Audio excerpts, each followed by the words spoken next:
Welcome to the Up the Planters podcast, episode 5. I'm here with Norwich United manager Steve Eastaugh on the 1st of April 2021.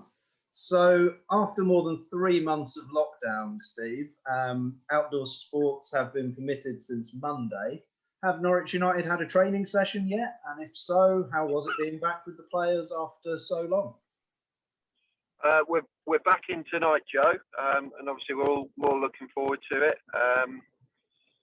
It just seems so long ago now that we were all together as a group and enjoying each other's company, and obviously at the time doing really well in the league and winning games of football. So yes, it's good to be back, albeit under very strange circumstances. We're obviously preparing for one game because that's what we're fixtures to have. We're going to treat it very much as a cup final because if we win it, then we get the opportunity to play another game. So yes, it's good to be back. I know the boys are really enthused about it from conversations with them. So yeah, it'd be nice to get back on the grass. Excellent. As you touched on, the league season itself has been curtailed, and unfortunately, it's not going to be completed. Obviously, you've talked before about how you'd hoped that would be the case, but I don't think it's a massive surprise it hasn't been. Essentially, we're resuming for a sort of behind closed doors cup-based mini-season. And is it essentially just the Norfolk Senior Cup? Is that's the only competition essentially at this stage? Yeah, we've got the under 21s have got some fixtures through their, it's not their league, but it's another kind of localized cup. So we'll be able to play a mixed group in that on Saturday at Acle. But in terms of senior fixtures, yeah, it's Friday the 16th of April will be Wroxham away at Trafford Park, and that is our second round of the Norfolk Senior Cup. Obviously, if we're to progress in that, then we'll get another fixture. But that is the hardest draw available to us. We could have obviously got angling combination sides in that draw, but we got the one team that was higher than us in that round of the draw. So yeah, we couldn't ask for a harder fixture. Both teams are going to be in exactly the same boat though, in terms of not playing, not training. So we'll just see how it goes. I mean, it'd be impossible to call, and I've kind of said to anyone I've spoken to about it, it really is a toss of a coin game as I see it. Yeah, absolutely. Given the form of both teams, I think that's a very fair statement. It makes it a very much an all or nothing game, doesn't it? With essentially you're out of the competition if you lose the most difficult fixture. So possibly not the draw you'd have wanted, really. So I mean, with the under 21s competition, is there a limit? I mean, you can only use 2 or 3 first team players, or is it fairly open? Yeah, I think they haven't stipulated, but we're just going to apply to what was our normal angling combination rules, which I think it would allow just 3 that played in the previous fixture. We'd already had 2 or 3 that had played for the under 21s as their last fixture. So I would imagine we would be able to have maybe what would be seen as 5 or 6 first team, if you like, players that will be able to field and then make that up with some of the younger boys at the club. So yeah, we're treating it as a friendly and an opportunity to get some football in people's legs, really. Absolutely. Okay. And if obviously we're hoping for a good result at Wroxham, but as you say, it's a toss of a coin. If we were unfortunately to lose that game, would you then be looking at setting up friendlies or something, or is it essentially then we'll call it a day and start again next season? Yeah, that would be the plan. The chairman has kindly said that he's happy to fund 2 weeks of activity, and if we go beyond that, he'll continue to fund it for as long as we're in the competition. So that's very good of him, because there's obviously no income associated with these games at the moment. Obviously, we are drawn away from home as it stands on this one.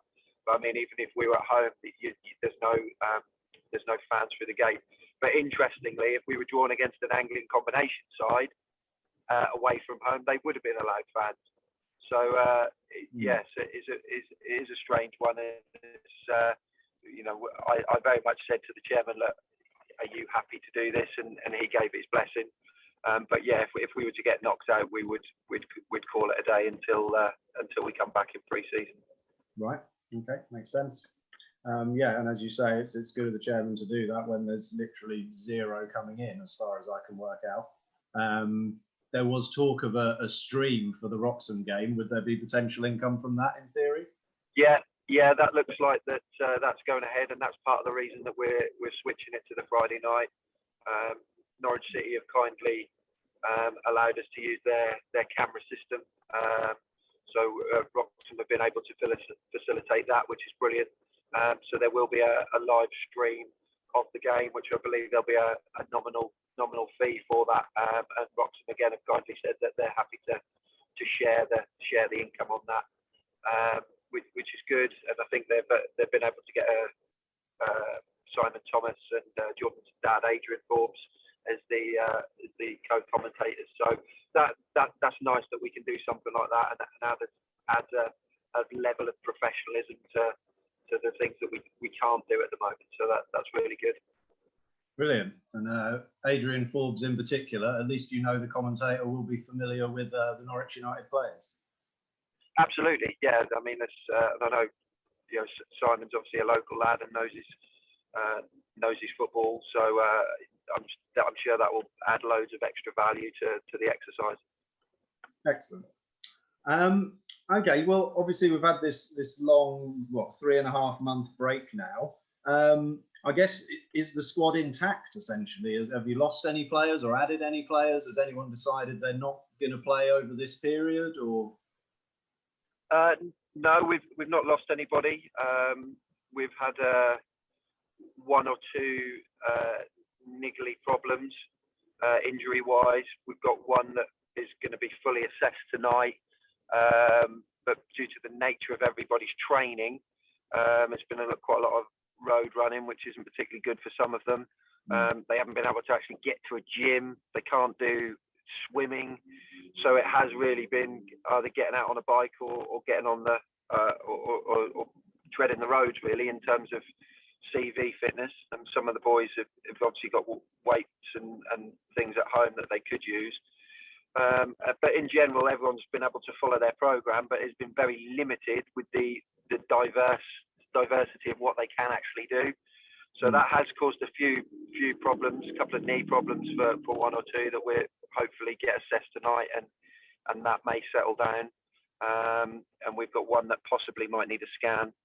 But apart from that, everybody else is fine. In terms of recruitment, we haven't done anything, just purely because it is very unclear on the contract system and what players are actually out of contract and when league registrations are actually expired. So we haven't even entertained that at the moment, just purely because we know we've just got one fixture to fulfill. So we've got a couple of boys coming in tonight just for training who are without clubs, just to have a look at ahead of next year. But we won't really start to focus on recruitment until this is done. Great, yeah. I guess it gives you one of the sort of silver linings of this situation is, I guess, it gives you a bit of an opportunity to look at players. So it's great that you are getting a couple in there on a sort of trial basis. So I guess as well, no matter how fit the players keep themselves, just no matter how much preparation there is, going back into sort of contact sport and football, there's a chance of injuries just from a lack of doing that kind of movement. Is that something you have to kind of factor into training now? Is it a kind of more gradual thing? Is there anything you change? Yeah, I mean, it is. And going into a game like this, we've basically got 4 sessions and a couple of games to get players back up to speed, which realistically isn't going to happen. So we're going to be going in with whatever level of fitness they've been able to maintain, really. Because you're right, we can't go in at a high intensity because we would leave players open to risk of injury. So tonight will be very much get the balls rolling, just get a feel for the football again, and more than anything, socially, just to get everyone interacting again with each other. We'll put on 11v11s on 25 minutes and have a look to see where everyone's at. But yeah, we know realistically we're going to be going into a game where we're not going to be fully match fit. But the thing with that is Wroxham will be in exactly the same boat, so it's not a concern in that we're not going to be at the same level as Wroxham. But yeah, player welfare is always something that has to be considered, and I'll certainly be factoring that in when selecting the group that needs to start against Wroxham. Brilliant, yeah. And as you touched upon there, possibly now it's the social side and the enjoyment factor that needs to be prioritised. A lot of talk of managers getting players straight into bleep tests and fitness and all this, but I think given the situation, it's got to be about reconnecting and all that kind of thing, I'd imagine.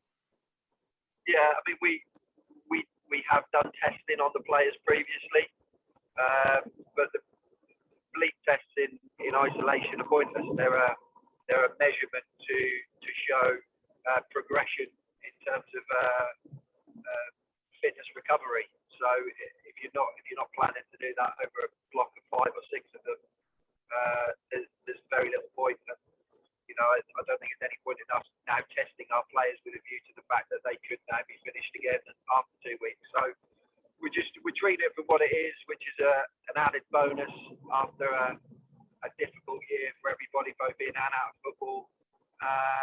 You know, if we're able to progress, then great. If we're not, then, you know, so be it. We're not. Yes, we want to win, but you know, we're not going to put anyone's fitness or health or bodies at overdue stress and risk of trying to do that. Okay, yeah, that sounds like a healthy attitude. Great. Okay, so that sounds like you've got some good stuff planned for this sort of mini season.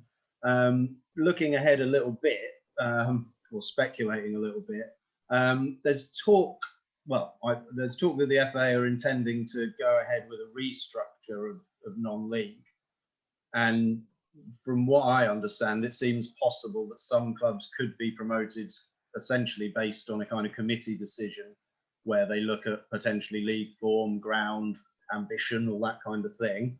And even though the games won't be completed, it sounds like possibly some clubs might move up to step 4 based on sort of committee decision. Is that something you would personally kind of think is a good idea? And would Norwich United be putting themselves forward for that if it was an option? I think to deal with that, the 2 points to that question, in terms of is the restructure itself a good idea? Yes, I think the restructure needs to happen. I know that they wanted to put that in place now 2 years ago, and obviously last season that wasn't possible. Is it the right time to do it this season? I've got mixed opinion on that in terms of probably drawing a line under it and getting it done. I can see why they maybe would want to push forward with that. But I think it's very difficult to now proceed with what they want to do in a fair and ethical way. Certainly in regards to relegation, I think they would find that very difficult. If it's in terms of promoted teams, I think they've got an issue in that they've considered last season's data as null and void. If they're going to use that data to start to make decisions, I think that would leave themselves open to criticism and challenge. I don't think you can use this season's data in isolation, because I just don't think 11, 12 games of a season is ethical and fair to do that. But you'd have to say in all of those permutations, if you were to work anything out on both league standing and points per game standing, from a selfish point of view, Norwich United would be second in league position for all of those permutations. Yeah. So we would obviously stand ourselves in a good position of getting promoted. That is ultimately the aim of myself and the staff at the football club, is to progress the football club and to get promoted. Would I personally want that to happen this way? I'd have to say no, because I think that does take an element of enjoyment and the actual progression and momentum of achieving promotion out of it. But from just a selfish football club progressing point of view, you take it if it's offered. So yeah, it causes a number of challenges, certainly, because recruitment then becomes not that recruitment is ever not a priority, but it becomes a real time-sensitive priority in terms of the clubs we would then potentially be competing with, and potentially players we wouldn't get by staying at the league we are currently. So it certainly would throw up a number of challenges, and my big thing would be, if it's going to happen, that it happens really, really quickly, so that we can start to put those things in place and start to make those decisions. Yeah, absolutely. Yeah, well, personally as well, obviously it's different from my perspective, but yeah, you want to see it happen. Otherwise, it doesn't feel valid from a sports point of view. But yeah, glad to hear that, and I completely understand that. Obviously, as a club, you take it if it's given, because obviously everyone's ambitious and wants to progress as much as possible. Have there been any discussions or plans made for next season? I mean, obviously you've said first thing is you don't know what league you're going to be in necessarily, but have conversations happened at all, or is it literally we'll get through this period and then sit down and discuss everything? We've had some discussions between myself and my brother and my other management team of potential things that might need to happen. One of those things that we would like to look at is potentially looking at bringing in a technical director who can sit above me in the pyramid and join all of those things together, including the youth and the under 18s, under 21s, recruitment, how we scout players, our medical, with all of our physiotherapy, just somebody who's got that remit to start to pull that together. And I think certainly if we were to get promoted, that would be something that I would want to proceed with quite quickly. So we've had some conversations around that. Obviously, player retention, player recruitment, there's sensitive conversations going on. Players are still under contract, still under registration, so that hasn't happened formally in terms of speaking to anyone specifically. We're in a much fortunate position this year than we were last, in that over 50% of the squad are on 2-year contracts. So, but you know, we've retained at least 50% of the squad as a starting point, and we will start conversations this week with those that we want to take forward into next year about getting those tied onto new deals. Great. Okay, that's interesting. So you're essentially planning for next season, or at least having discussions about it. Yeah. Okay. And final question really is, what are you looking forwards to most in the coming weeks? Well, just ultimately just seeing everyone and get the group back together tonight, and I'm sure there'll be everyone will be in good spirits, and there'll be lots of humour, and just having that interaction with the players and staff, and getting the balls rolling again. It really does feel so long ago, that last game we played back in November now, and it's just it almost feels we're at the start of a new season, but we're not. So that's what I look forward to the most. And as I say, if we get anything out of that Wroxham game and we're able to proceed, then that's fantastic. But I'm certainly not, I'm not hanging any sort of hopes or planning beyond that game as it stands at the moment. Fair enough. Brilliant. Well, it's great to talk to you, Steve. Thanks a lot. Appreciate your time, Joe. Catch up soon.